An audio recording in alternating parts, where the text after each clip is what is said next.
So here's a little video. I'm going to try to keep it brief on a few things I've learned about scanning slides, large collections of slides.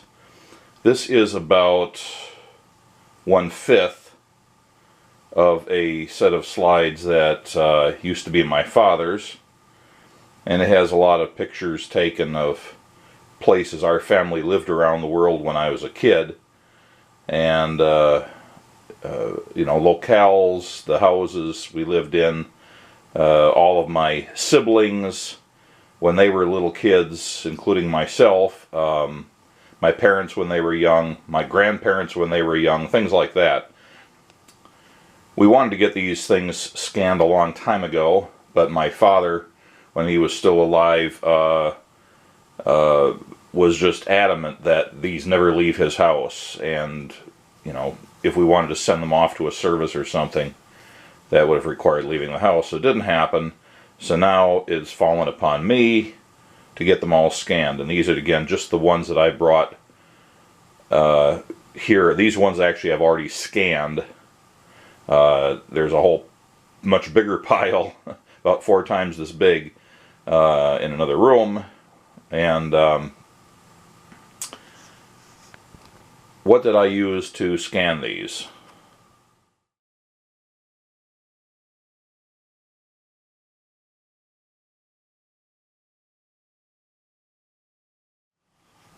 This is the setup I've used. I have a dedicated notebook computer. You don't have to do it that way, but that's the way I did it. When I retired, I bought myself a new notebook computer just because I was used to using the one I'd had from work, and bought something I could use if I needed a notebook computer for something. I actually haven't used it for anything, and I decided to dedicate it to this slide scanning project until the project is done. It's awfully handy to be able to have a computer right next to the slide scanner, so it worked out well for me. This is a Windows 10 computer, by the way. And then the actual scanner is the Pacific Image Electronics. I believe they're out of Taiwan, but they do have an office in the US. It's the PowerSlide X with the so-called Magic Touch feature. And it is an automatic slide scanner. There are a lot of slide scanners out there that'll do just fine if you don't mind sitting there putting new slides into them. And I should point out that the PowerSlide X is only a slide scanner. It cannot be used for anything else. It does not do strips of film. It does not do negatives. It definitely does not do prints. I've been advised that an earlier version of this scanner could do linear trays, or it could do a sort of a carousel type tray. But apparently this model, which I think is their most recent version of it, supposedly does not support the carousel type anymore, and they've made some sort of a modification in this area. This is just based on reviews I've read. I haven't actually seen it, but I do vaguely remember seeing a product that looked like this with some sort of a carousel in it, you know, a few years back. So this is very similar to the mechanism that slide projectors used back in, I don't know what it was, probably the 50s or so, with things like the Argus slide magazines and their associated projectors. There's a shuttle, which is manually operated or automatically operated, and this is the thing that pushes the slide in and out of the scanning mechanism. And once it's out, then the tray can be removed. And it's just a channel through here with a couple of bits and pieces to facilitate moving the slides in and out. Got a little dust on it. There is the actual slide scanning chamber. You can see some of the LED illumination in there. This is an LED illuminated scanner. It does not use a conventional bulb, incandescent bulb, or anything that gets hot. It uses very little power, it does not get hot, and indeed it runs off of a little wall wart power supply. This is the tray it comes with. It's a 50 position tray, and you do have to move your slides from whatever normally holds them into this in order to scan. The older versions of this apparently had a means to stick individual slides down in the top. I don't think this model supports that. This is supposed to, according to the instructions, just be used when you get a jammed slide, that you lift this dust cover off, and then there is a mechanism in there. It didn't look to me like you could force feed slides into it or manually feed slides.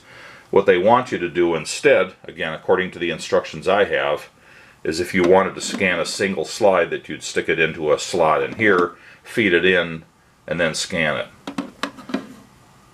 Now you can run the whole slide scanning procedure from their software, or you can run it from the software in a pseudo-manual way, where, for example, you operate it just like an old slide projector, and you use the left and right buttons to move the tray left and right, and then when you get to the slide you want, you push this button and it causes the software to run the scanner through the operation of just taking a scan of that particular slide, and that's all.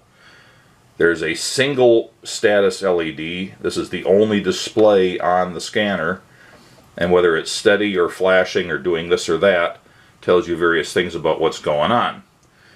When I bought this, I thought this was a preview display, but in fact it's not. This is just an LED backlit slide preview, so you can actually stick a slide down into it and it lights up. There's a sensor in there that lights it up. Now this is designed to feed 2" by 2" slide frames, the most conventional kind, but it doesn't seem to care about what the actual slide is. A lot of our family slides were done with what my mother's old camera was from the 60s, and that was, I think, a Pentax. It was sort of an oddball camera that fed the film a little differently, and it took images that were about half the size of a normal slide. So there's quite a few of those, and the scanner software, the scanner and its software, has been able to recognize those and automatically crop and adjust, so I don't have to do any cleanup. I could just feed those things through. And there are also some older slides where the slide image takes up almost all of the frame. Those are an older kind, but they're still in the 2" by 2" cardboard frames, and it's adjusted to those as well. So it's been very easy to use in that regard. Now, according to some reviews I've read, this scanner has some problems if the frames are not in very good shape, or especially if they're warped. I've only had one misfeed in all of the slides that came out of those carousels. And in addition to those carousels, there were about, I don't know, probably close to a dozen of the old Argus style. Now, I don't have the slide trays in these boxes. These are just the boxes. I'm using these to hold certain slides that family members have requested to have after the scanning process. The actual trays have been recycled, but you know, it was the older style of linear slide magazine that we had some of those, and it doesn't make any difference to this scanner because you still have to take the slides out of those and put them in the scanner's own tray. So a few things to say about this. Some necessary tools. If you're going to do any number of slides, you're going to need a set of forceps. I've had these forever. I don't know where I got them. You can probably buy them at drugstores or things, or certainly on places like Amazon. When you do get a slide misfeed, and if you do a lot, you're almost certain to get at least a couple. Once you remove this dust cover and then remove another little spring-loaded dingus that's down underneath this that lifts out, you're going to find the slide is down, way down inside of there. And you need something skinny that can go down in there and grab it and lift it out. You won't be able to do it with a needle nose pliers. You definitely won't be able to do it with your fingers. So you're going to need to have something like this if you're going to use this product. I kind of wish it had come with one. The other thing you're going to want if you use this product, or really any slide scanning, is some air in a can. I've got these U-line ones, but these are totally generic. I give each slide a quick blast, front and rear of the slide, before I put it in the scanner's tray. That's just to get rid of any loose dust. The Magic Touch feature on this scanner, in my view, in my experience, does a really admirable job of removing scratches and little bits of stuff. It has a somewhat softer base, and also, according to the instructions, mechanically based scheme for removing dust and scratches. Now, I would say most of the slides I've had have been relatively free of dust and scratches, but they all have something. And when I've been looking at the pictures I've taken, dust and scratches have not been apparent. Now, a purist, somebody who's really into this in great detail and wants the closest to perfection they can possibly get, might still quibble about something, but in my estimation, the built-in features of this, along with decent condition slides, or slides in decent condition, and air in a can used to blow the dust off before you put them in, probably is all you need. The other thing I would suggest you have, and this can be on the same computer you're using to run the scanning software, is some sort of a photo editor. I like to use Corel Paint Shop Pro. It's not too expensive. This is the 2022 model. I had to flounder around with this a little bit because the user interface is quite different from, I think it's the 2019 version I've been using on my main computer for photo editing. It looks quite different, but it still has the same tools. And I have it set up here to show the tools that I use most often. After the scanner is done with a batch, and I have a folder that everything gets scanned into, I go through all of them, and I use the one-step photo fix on almost every slide. Again, purists and so on will say, oh, that's no good, you should do it all manually. Well, that's fine if you want to spend just tons of hours doing it manually. Yes, you can certainly get better results, but I think for the majority of people, things like this are fine. Now, sometimes I don't like what it did with the slide, and there's an undo that if you don't like it, you just undo what it changed. Occasionally, I'll decide to manually control brightness and contrast, and there's a tool here.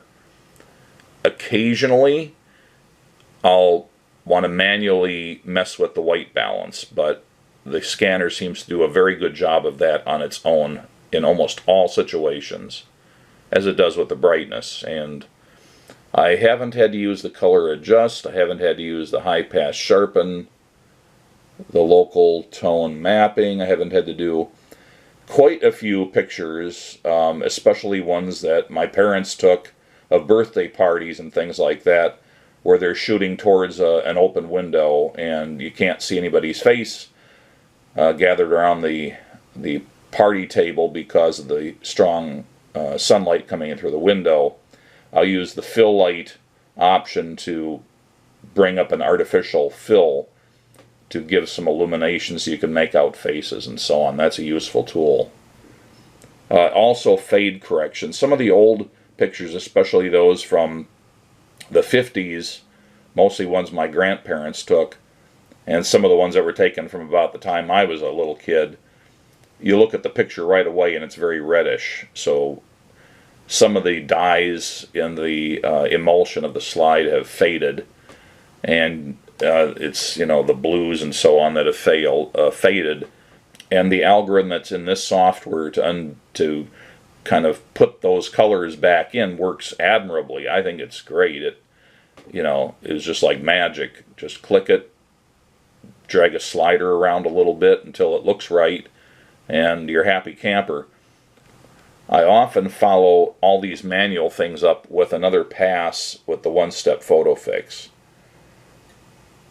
So basically my method is I check the one-step photo fix right out of the gate, and if I like the results, I just save it and move on to the next picture. If I don't like the results, I undo the one-step photo fix and then start using a few of these tools, just depending how they look to my eye. And then after that, I will go and hit the one-step photo fix and see if that makes an additional improvement or not. If I don't think it did, then I undo that and just save it the way it was. All of these other steps require that you save the image before you can use another tool. So those are kind of undoable. Now about slide organizations. This being Windows, it has a folder in it already for pictures. I don't usually like using that folder, but for temporary use it's okay. I've got the scanner software set up so it's saving all the scanned images to the default Windows Pictures folder. And then once I'm done editing them and doing post-production with the Photoshop, then I'll move them to the folder I really want them to be in. And then just keep reusing the pictures folder. I have another folder. This particular computer only has the one hard drive, and it's a solid state drive, not a mechanical one, but that doesn't really matter.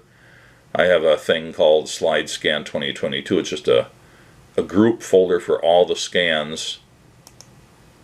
So I have one for the linear slide trays, in other words the old Argus ones, and there's 4 sets here. That doesn't mean 4 trays, but they were organized into 4 sets. And then for all the carousels, then I've got, you know, them grouped into subfolders depending on years and so on. You could do that any way you want. Now this is a photo of a photo of a photo, essentially, and looking off of a computer screen instead of the raw image. But you know, these aren't too atypical. These are some pretty old pictures.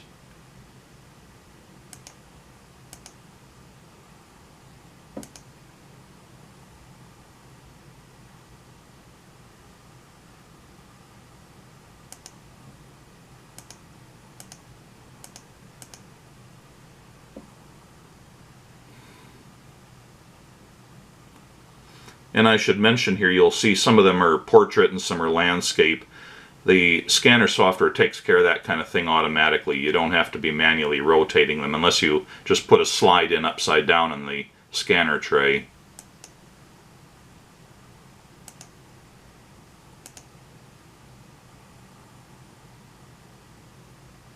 That's not me, by the way.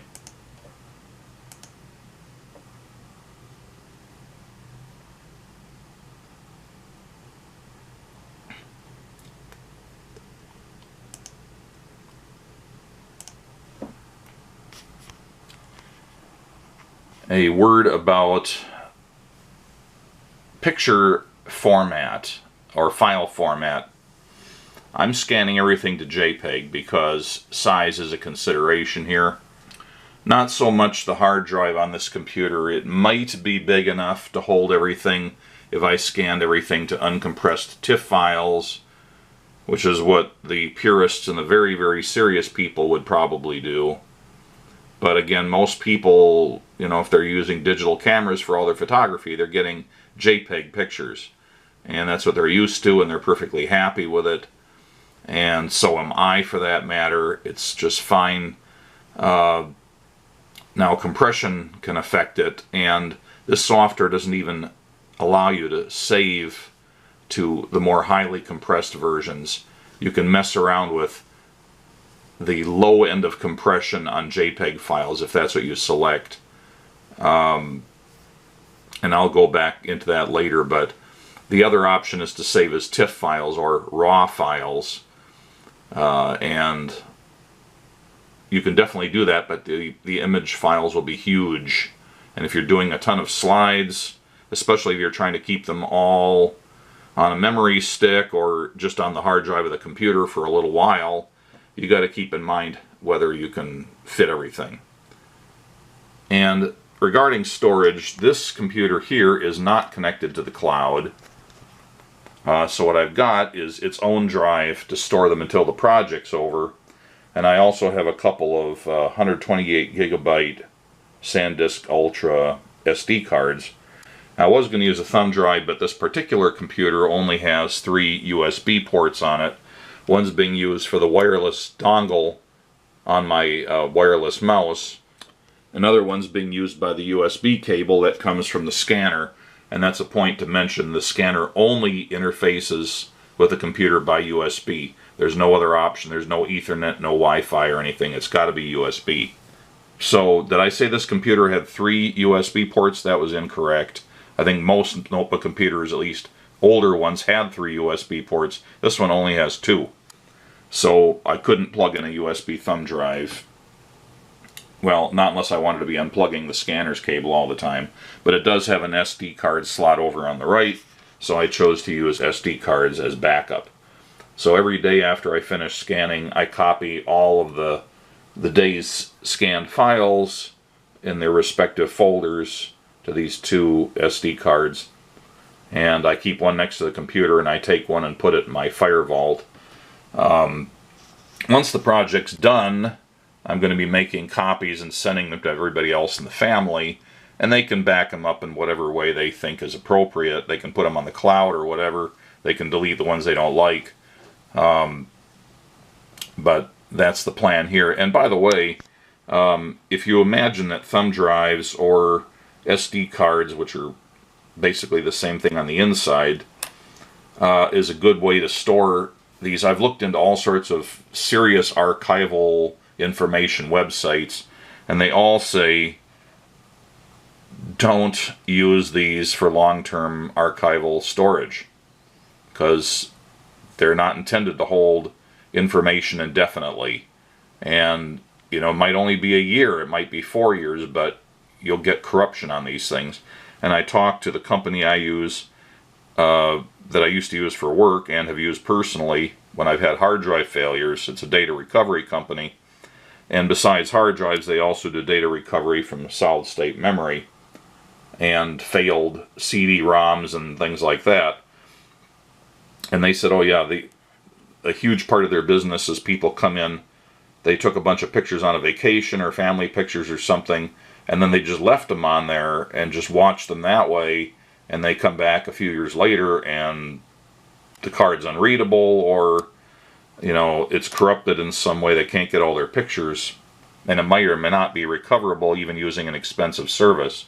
So I'm fine with some brand new cards from a name brand being used as temporary storage, archival storage that is, but not for long term. They got to go somewhere else if you want to keep them around for a long time. Okay, a few words about getting the software. This scanner does not come with the software. It also doesn't come with an instruction manual. At least mine didn't. It came with kind of a quick start guide, but not the actual manual. It comes with the scanner body. It comes with one tray. Some people might want to have more than one tray so they can be scanning with one and loading up the next one. It comes with a dust cover, which goes over this opening to keep it clean when you're not using it, keep the dust out. And it comes with the USB wall wart power supply, and it comes with the USB cable, fairly short one, and that's it. You're going to have to download the software. Now, here's another word about the software. You don't have to use their software, but you have to have it on the computer because their software is also the driver.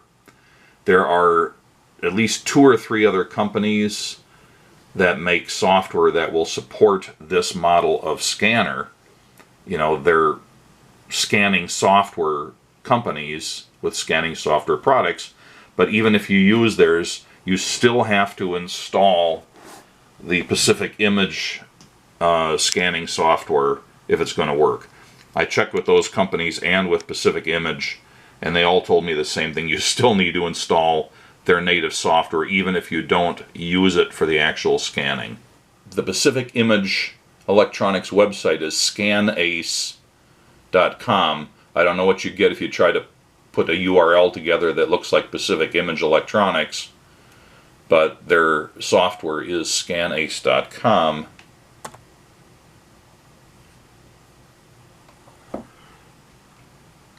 And you get their Pacific Image website, and you go to scanners, and you go to film scanners, and they've got all these different models, and there's the PowerSlide X.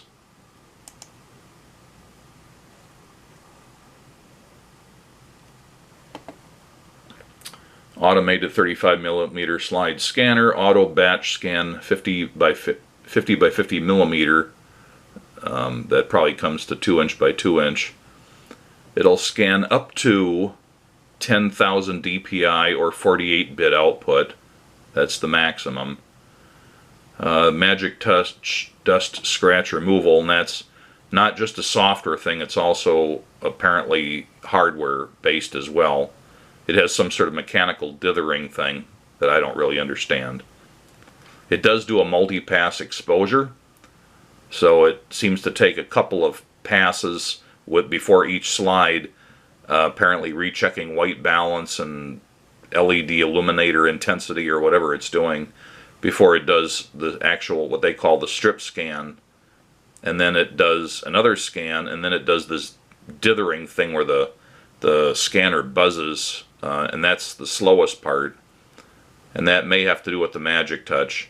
It does automatic color reconstruction, although like I said, you may still want to be able to tweak it after that. Digital noise reduction, it supports Mac and Windows. You scroll down and there are features, specifications, and downloads. You can download the manual here, download a PDF. I printed mine out. It's about, I don't know, 30 plus pages.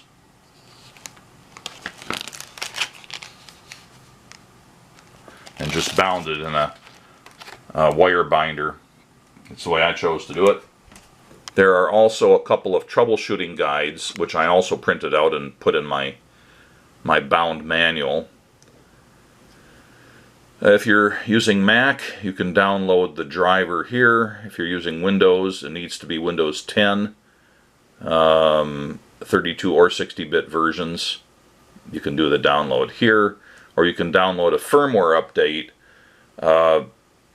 Apparently, from what Pacific Image tells me, if you want to do a firmware update, you can download this file, but then you actually use the scanning software to handle the download. The scanning software is your one portal into the scanner. Now, the problem a lot of people have, and I had, is there is a peculiarity of this software, and I checked with some of the companies, like a West German company, I forget the name of it at the moment, that makes sort of a high-end, very expensive scanning software which does support the scanner, and they said, yeah, we deal with this all the time. It's not a virus thing, but it's just the way that Pacific Image has written their website that it triggers some sort of a flag that a lot of browsers in particular will say, we're not sure about this download you're trying to do. But these other guys vouched for it and said, yeah, no, it's a common complaint. people are scared about it, but it's fine, you know. And I thought also, I'm doing it on this dedicated computer. If it does get in there and mess it up, at least it's just this computer. It's not my main computer. But I haven't had any problem with it. Anyway, so the procedure, as I recall, was you'd click download, and nothing happens. And you think, okay, it's broken. But what Pacific Image says you do is you right-click download. And you save the link as, and you'll get, you know, a request where do you want to save it. And if you do save, you're going to get a pop-up saying can't be downloaded securely, and you have the choice of discarding it. And here's where the second tricky part comes in. The first one is to right-click the download button instead of just clicking it. And the second one is when you get to this point, instead of clicking discard, you go over to this little caret and you can click keep. And then it'll just download it and put it in your downloads folder. And then you run it and it installs the software and all's hunky-dory. So that's the way I did it. That's the way they recommend you do it. That's the way the third-party software companies all say you have to do it. So I've already done it, so I'm not actually going to do the download. Now, as for the other buttons, like the manual and the troubleshooting guide, those are just normal. You just click them, and you get a downloaded PDF file you can view on your screen or print out or whatever. I have not done the firmware update because my software said that I currently have the latest firmware. And by the way, the cost of that Paint Shop Pro from Corel, which they somehow use the name Clever Bridge. I don't know if it's just for purchasing the software or if they belong to a company called Clever Bridge. I don't know what Clever Bridge is, but Clever Bridge is the name that came up when I was actually purchasing the software. And its normal price is $80, $79.99, but it was on sale or whatever for $63.99, and by the time I'd paid taxes on it, it was about $70. So that's what that software costs that I've been talking about.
Every time you turn on the scanner, I believe the recommended order is to turn on the scanner and let it do its power up, self-test, whatever the heck it does.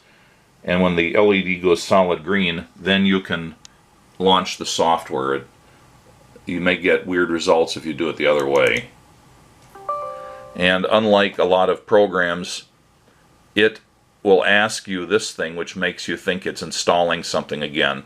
This is the kind of message you usually get when you're first installing something, but with this Cyberview, it's going to ask you every time if it's okay, if this app from an unknown publisher, if it's okay for it to make changes to your device. And you have to click this or it won't run. Then it does an initialize scanner thing. Basically, it's just making sure it can talk to the scanner and that the scanner itself is initialized. At the very least, if you launch the software and then try to turn the scanner on, maybe it deals with that, but I've not done it that way. Anyway, you get this little screen here. This is the only screen I use. There's also an active frame setting dialog box that I don't use, and there's also a thumbnail panel, which I also don't use. The only things I use in this software is this button up here, which is the scan button, and this button, which is the reload magazine button. This is important, and this messed me up when I first started using this scanner. That, let's say that I had a scanner tray that I had loaded up with 36 pictures instead of the full 50. And I would scan them, do the batch scan, everything's fine. I would take the tray out, I'd empty the slides, I'd load it up with a new batch of slides, I'd put it back in the scanner, load it the same way I did the first time, and the software would insist on slowly and painstakingly cycling every position through the tray before it would start scanning.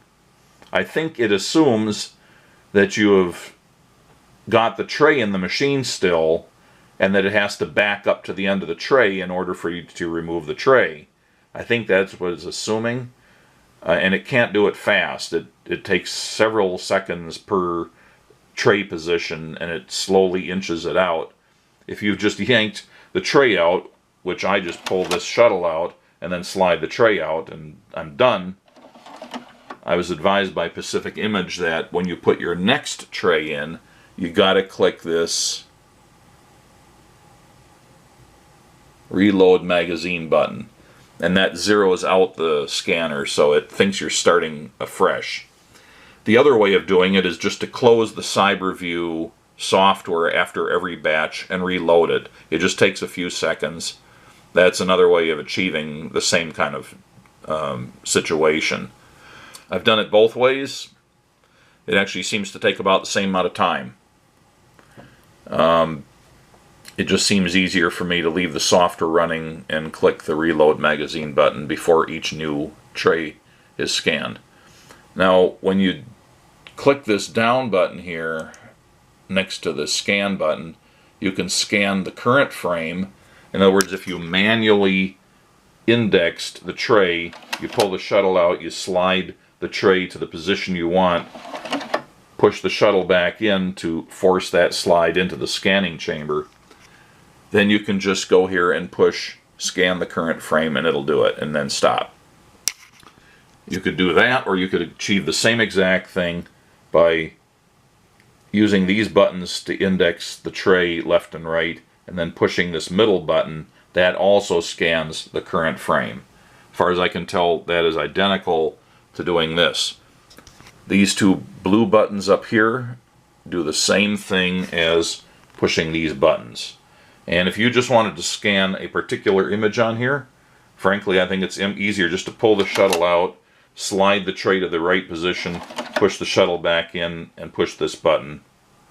That's just the way I've done it.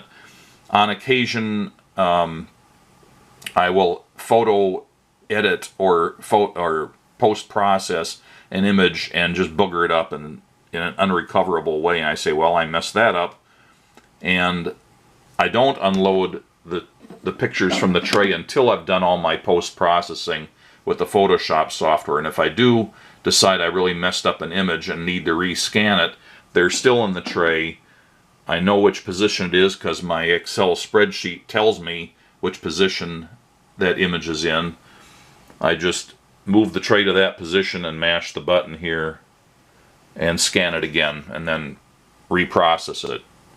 But the one you'll mostly use is this Multiscan to file. And here's where you can once again just say, hey, do the current frame, as if you clicked the wrong selection. You don't have to go back. You can still use this dialog box, just click current frame, click OK, and it'll do it. But if you're going to scan the whole tray or part of the tray, you just put in the set range here, and you could put, if you want to do various slides, you can just do 1, 3, 26, whatever, to specify the ones you want it to scan. Or you can put in the range. For example, 5 to 12 is what's shown here by default. I always start with 1, so I put in 1 through whatever the last slide is. If the tray is full, I put 1-50. If I've only got 36 slides in there, I put 1-36, and then click OK. I sit there and make sure it does the first slide correctly and moves on to the second one. And if it does, then I have confidence to go away for the next couple hours while it scans them.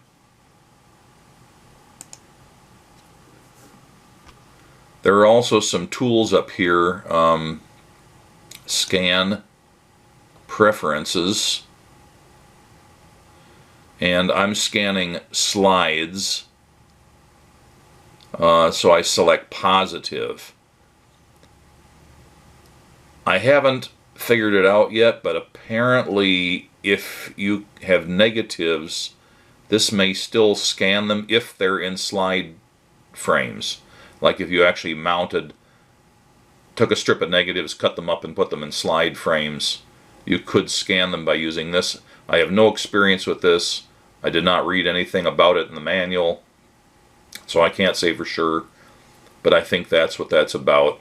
This suggests you can tell it that you're scanning black and white slides. Again, I don't know nothing about that. I just use the positive, and this opens up this dialog box with several tabs. There's 4 tabs, and all I'm going to do is tell you what I set mine for. So in the scan setting, the pre-scan resolution is set to 250 dpi. That's not anything to do with what your final picture is going to be, so I just left it at the default. Color bit 8 depth, or color depth 8 bits. That seems awfully low. What are we doing with 8 bits these days? But I looked it up, and I found out that JPEGs are inherently using an 8-bit color depth. But they still, that's not representative. That doesn't mean they only have 100, or 256 colors. It's more complicated than that, and if you're scanning JPEGs, apparently you just have to have the color bit set to 8. If you set it to higher, you can do it, but it'll still use 8 bits. So you can stipulate which folder you want it to put the scanned images into. You can stipulate whether you want a trailing index after the base file name. So I just use the default. Every scanned image gets a file called image, and then because I have this turned on, it puts a 4-digit, you can stipulate how many digits, trailing index. So the very first image I scanned, it had a file name of image 0001, and the next one was 0002, and so on. And it's kept track of that. So that's what that's all about. You can have a user-defined start number. Right now it's set to 600. I think, yeah, that automatically indexes. So here's my Excel spreadsheet, and I'm currently up to 599 pictures. And the scanning software has automatically changed my user-defined start number to 600, which would be the next number. So I haven't changed that manually. It started out with 1, and it has just kept track. And you could override this and tell it the next batch will start with whatever number you want to put in here. I've stipulated here that I'm saving my images as JPEGs, and this JPEG quality is related to how much compression. And you could have 100%, which means minimal JPEG compression. It's always going to be compressed with JPEG. At least that's my understanding. JPEG is an inherently compressed format. but you get the minimal compression if you put 100. Based on some reviews and advice I got from both Pacific Image and the West German, or the German company, they said that you can't really tell the difference between 98%, 99%, and 100%. So your saved images will be substantially smaller if you put in 98%, and you're not going to be able to tell the difference unless you're a true purist, and maybe not even then really. It may be like the golden years with audio files. Some of it might just be imagination, some of it may be stuff you can only detect the difference if you use some specialized techniques, do A/B comparisons and so on, but certainly I've been thrilled with the results I'm getting with a JPEG set to 98. And once again, it gives you the file name example based on everything else. Your file name is going to be image0600.jpg with all these other settings. Now for the Advanced Settings tab, I pretty much just left everything by default. It's set up to use auto exposure. It's set up to make sure that there's enough hard disk space before it starts a batch based on your settings. So, you tell it, I'm saving to JPEG with these qualities, compression and so on, and when it starts the batch, it's going to look and say, oh, he's set up to scan slides 1 through 36, so that's 36 images, and they're going to be approximately this big with these other settings. Is there that much available space on the hard disk? Don't even start if there isn't. So these other things, multipass, exposure and stuff, I just left everything at the defaults. It still seems like it takes about 4 passes on each slide during scanning. Digital noise reduction, it's set to Midland, and I have it turned off anyhow, again based on advice I got. I read some reviews that said they couldn't detect any noticeable difference if this was turned on, and it takes extra time. The default scanning area, I don't have it enabled. So perhaps you can adjust width and height and X and Y offset. So I think using this, you can say, well, the way my slides are set up, it's not doing a good job of determining where the image is, so you can specify in these fields exactly how big your image should be, width and height, and the X offset, how far from the left does the image start, Y offset, how far from the bottom does the desired image start. So, or you could force it to go back to defaults. But I found with this turned off, it just detects the image, and I want the whole image, and if for some reason I decide to crop it, I can do that in the Photoshop program post-production. And then finally there's the Magic Touch Auto Color, and all you can do is turn them on, and they're on by default. You click the information thing here. Magic Touch may not be effective on certain types of black and white or Kodachrome films. Besides the settings and the preferences, you can manipulate certain other settings on this dialog box that I kind of glossed over earlier. So this is called the active frame setting, and it's just this dialog that hovers off to the right. Scan mode, I just leave it set to normal. Here's where you set the scan resolution. This is an important setting. You can set it to quite a few different things, from 250 dpi up to 10,000 dpi, or even a custom setting. But I've been leaving mine set to 2500.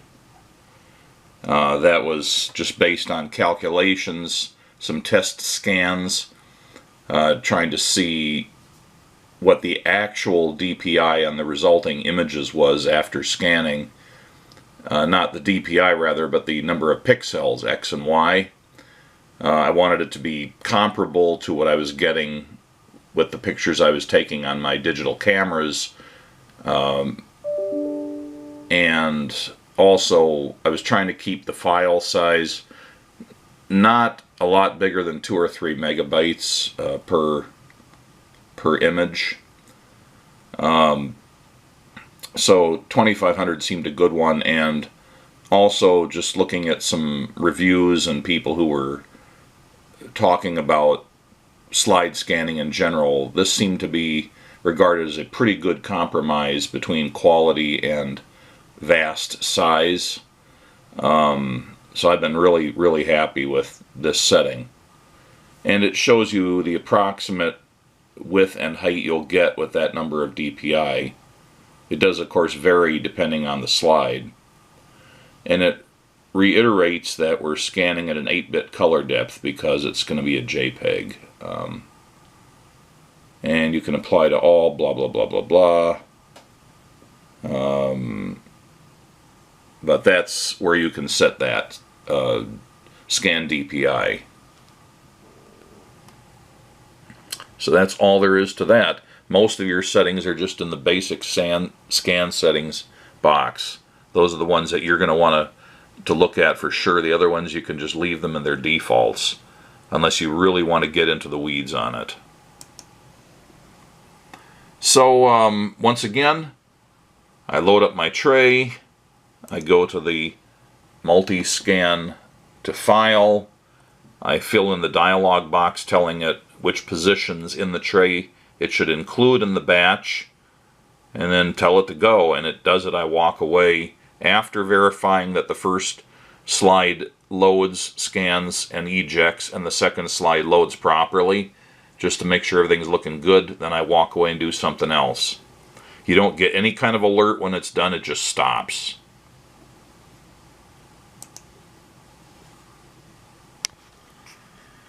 Okay, I've loaded up another carousel's worth of slides into the scanning tray. I didn't use up the entire tray, but there's not enough empty space to bother trying to squeeze in the next carousel, so in this case it's one carousel to one scanning tray. I've got my database entered up through this particular tray. I know that my last tray slot is tray 41, and I should point out that when the slides are put in here, so you take the slide as you would normally view it, and that's also with the shinier side facing you, and normally that's also the side that does not have the film manufacturers or film developers logo on the back. They usually put that on the back side. The side that's left blank for you to write on, presumably, is the viewing side. So you take that slide, viewing side towards you, right side up, and you rotate it 180 degrees so it's upside down, and slide it into the slot in the slide tray, and do likewise. Okay, I'm ready to scan here, but everything's turned off. At least the scanner's turned off, and I'm not running the Cyberview software. So I follow the normal protocol. I reach around the left side of the printer. That's where the power switch is. And it's going to go through. You might have heard the little ding-de-ling on the computer, acknowledging that some USB device was just plugged into it. The scanner goes through this little gyration where it's doing whatever it needs to do on power up. As long as that shuttle is out, it's not ready, and you're waiting for a steady green light. Right now it's flashing.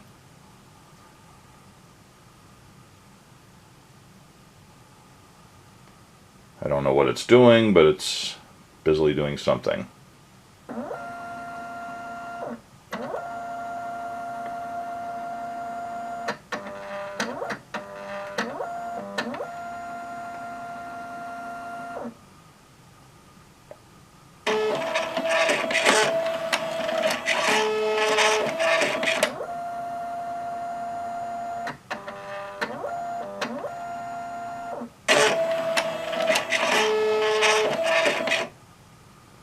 Okay, light went steady. Scanner is ready. So now I go to the computer and I get my Cyberview software and double click that icon. It always will ask, can it make changes? And I think that's mostly just saying that it's gonna have permission to make to save the scanned files on your computer hard drive. It says it's initializing the scanner, and when this comes up, then it's ready. If this does not come up, then there's something wrong. So the shuttle's metal bar is across the tray's path here, and there is this little metal nub down here that sticks out. It's spring loaded, and what you want to do is you get your tray. If there's any empty slots, they should be to the left, and the open side of the tray faces towards the back of the scanner. And when you first put it in, you can kind of put it in at an angle. It doesn't really have to line up yet. You get it down there so it's level, and you push it ahead.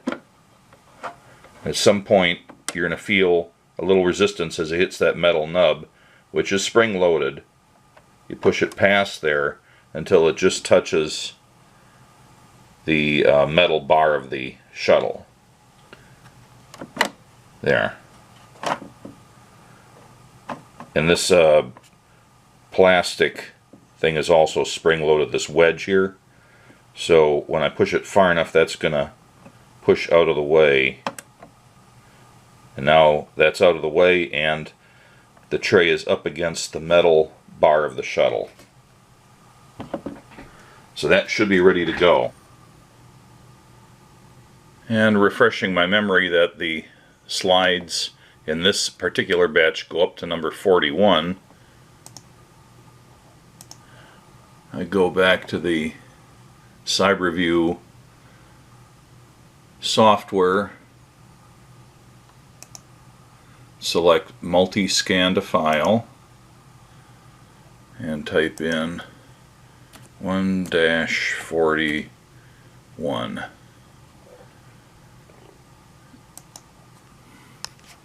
It will calibrate the scanner.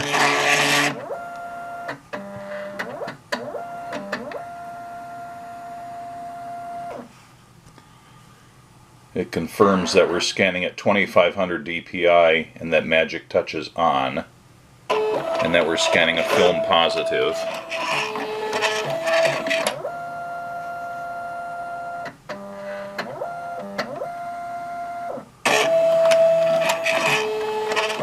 And it pushes a slide in.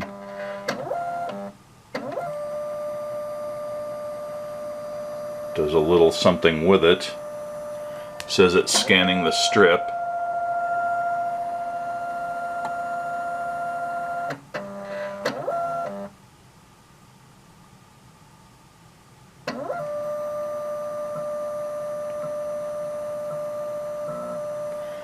Says it's scanning it again. Just finished the second scan. And now it's going to do this partially mechanical dithering operation. There we go. The light source seems to flicker. And this operation takes a lot longer than the other scans. So I'm not sure if this is just taking a long time because it's doing a slower scan, or whether this is just an operation having to do with dust detection and removal. Not really clear on that, but and I'm not sure if this step happens if you've turned off Magic Touch. I also haven't tried that, but this is just the normal part. And it also confirms that I'm on slide number 1 out of 41 slides. As soon as it gets done with this, it should go to the operation where it advances the tray. So it's processing, now it's going to move to the next one. Pulls the old slide out, pushes the new slide in. The tray is moved ahead 1 notch. And it's going to do another calibration. It does a calibration on every slide, although it seems quicker after the first slide. So we've done the first scan of the second strip, or the second slide.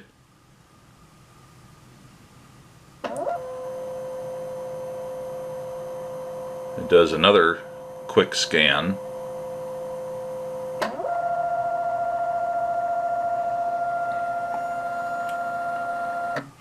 And now it's going to do that dithering thing after a brief delay.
I'm just leaving this run so you can better appreciate how long it takes to scan these slides and why you don't want to sit around watching it.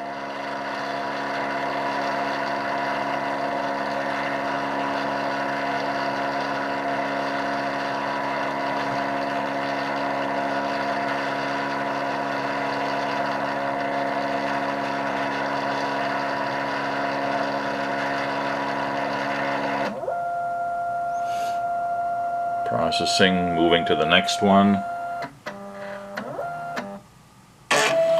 Pulls the old slide out, pushes the new one in, tray has advanced one, and we repeat.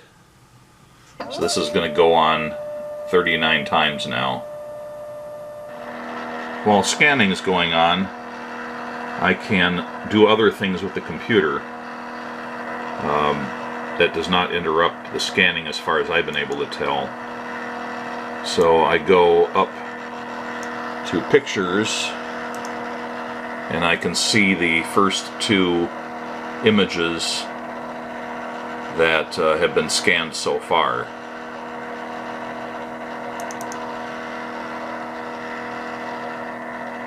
This is an instrument collection displayed in a castle in Germany. Picture was taken in the early 70s.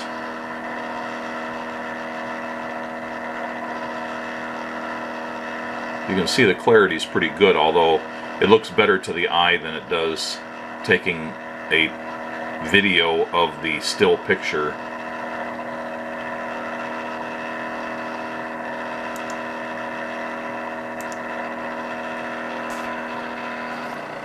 Alright, we're finishing slide number 40 out of 41 here.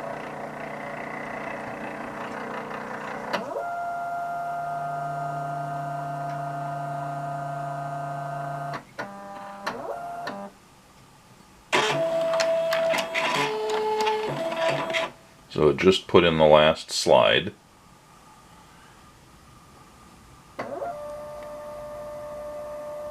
And I'll leave out the part where it's scanning this one because we've seen that already. I'll come back just before it's done.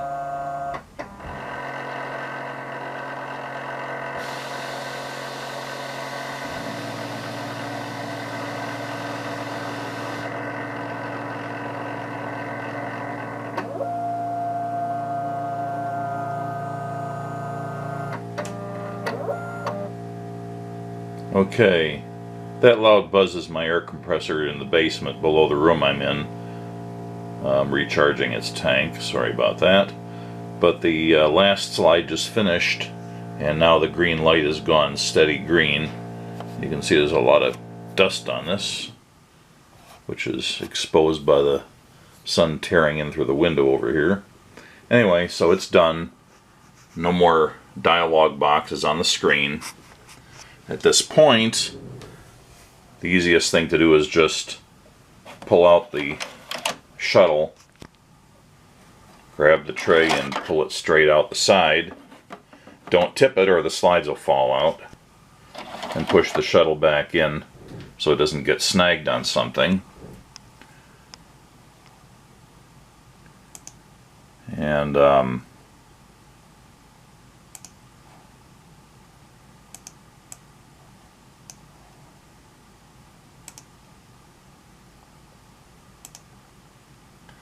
I close the software. And there should be 41 slides in the pictures. So select the first one.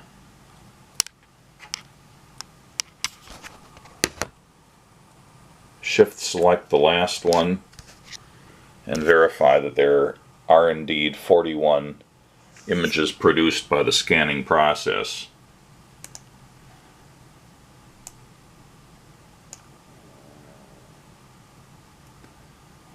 So now, just to show a little bit of the post-production, I go into my Corel Paint Shop Pro, and it's set up to just look at that one folder. So I'll load in this one file. It's one we looked at before. Expand it up a little bit. Now if I use the one-step photo fix,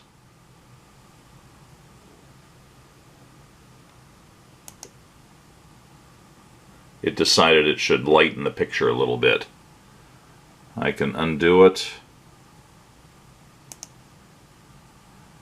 It also, and then redo it, I can see it also tweak the, I think the white balance a little bit. I can go back and forth. It looks a little bit flat. The colors seem to pop just a little bit better with the adjustments it's made. I don't see any problem with the brightness otherwise. I don't think it needs a fill flash. So I think that's probably a keeper. So I'll just go ahead and save that image and close it. So I just go through and do a similar operation on every picture that I just took, and then move them into a more permanent folder, clearing the basic pictures folder for the next batch of slides. Now what if in the course of doing this I had accidentally deleted a file or messed it up in the post-production? So I can pull the shuttle out, reload the tray, and just go to some random position here. Presumably I had slid it to the correct position. Okay, I've pushed the shuttle in and it's pushed a slide in. I have to have the Cyberview software running. Wait for it to initialize to the scanner. Okay, so now I'm going to push this button here in the middle. And all that does is it causes the dialog box to come up, and I can just say, do the current frame, and click OK.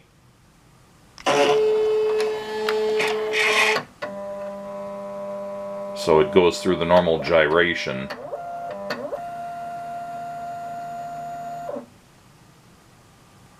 Of calibrating.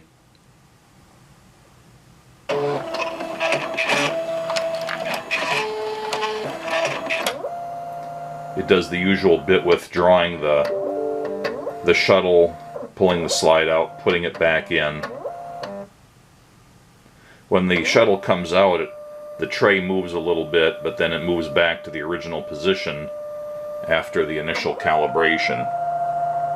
So it's on the same position I put it to manually. And it'll just do exactly the same thing that it did when it was automatically scanning.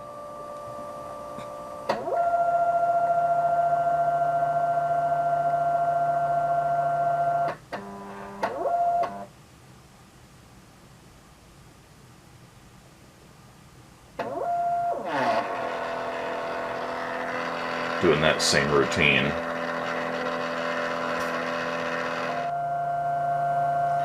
Okay, it just finished, and now it lets me select another one, but I'm going to cancel. And sure enough, there's the picture I've just rescanned. So just a couple of more things here about the software, the Cyberview software that is. We've got these left and right buttons. If I click the left button, it moves the tray back one. I'll click it again.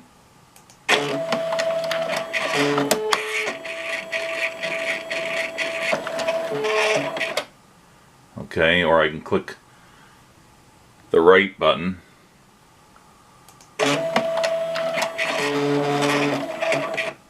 I'll click it again, and it moves the tray to the right. So you shouldn't normally use those extra functions unless you're doing a more manual scan instead of a batch scan. And there's this grayed out tool here. I have no idea what that does. Maybe you have to have an image selected to use that. You can set the current position, all sorts of override things. You can go to a particular slide, I think. I haven't messed with these at all. You can go to your preferences again. If you're viewing an image, you can enlarge or reduce its size. You can rotate it left, rotate it right, flip it horizontally, flip it vertically, or revert to its default.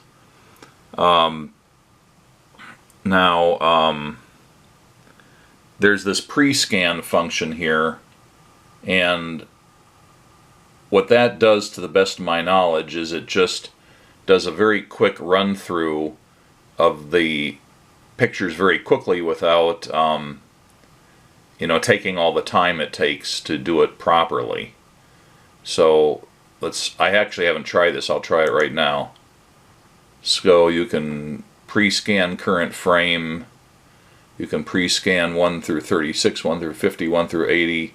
I don't even know what all that does. I'm not going to take the time now, but let's just pre-scan current frame. So it does a calibration. It does the quick scan of the strip.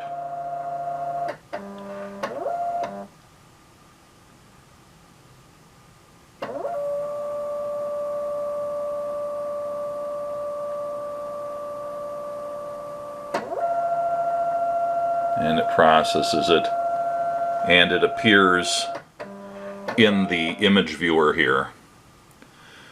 So you don't get this when you're doing the automatic batch scan. It doesn't bother you with showing the pre-scans because you wouldn't get involved in a batch scan. So why show you all that stuff, I guess. And then it shows down here on a thumbnail that you could index from one to another. And you could do, various things to see, well, how's it going to look. You could zoom in and out. You could flip it, Again, so I didn't use any of those up until now, just playing with it. I only got this through batch scanning, and most of these controls are irrelevant when doing batch scans. So I just thought I would give them a very quick overview now.